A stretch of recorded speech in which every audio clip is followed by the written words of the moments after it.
রূপালী মৎস্যে স্বনির্ভর দেশ সবার আগে বাংলাদেশ, এই প্রতিপাদ্যকে সামনে রেখে খাগড়াছড়িতে শুরু হয়েছে ১৫ দিনব্যাপী জাতীয় মৎস্য সপ্তাহ।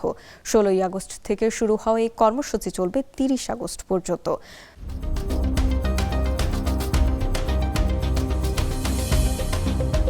১৬ই আগস্ট রোববার সকাল ১১টায় জেলা শহরের পৌর টাউন হল প্রাঙ্গণ থেকে বর্ণাঢ্য শোভাযাত্রা বের হয়।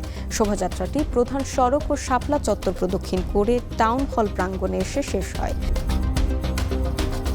জেলা মৎস্য কর্মকর্তা ডক্টর রাজু আহমেদের সভাপতিত্বে এতে প্রধান অতিথি ছিলেন খাগড়াছড়ি পার্বত্য জেলা পরিষদের চেয়ারম্যান শেফালিকা ত্রিপুরা। এ সময় অতিরিক্ত জেলা প্রশাসক হাসান মারুফ, অতিরিক্ত police super Mohammad Kamrul Islam, press ক্লাবের সভাপতি তরুণ কুমার ভট্টাচার্য, জেলা বিএনপির সাধারণ সম্পাদক এম.এ. আফসার সহ সংশ্লিষ্টরা উপস্থিত ছিলেন।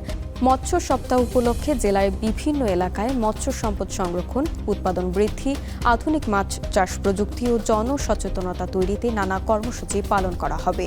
শেষে মৎস্য উৎপাদনে অবদানের স্বীকৃতি হিসেবে ৩ মৎস্য চাষীকে সম্মাননা দেওয়া হয়।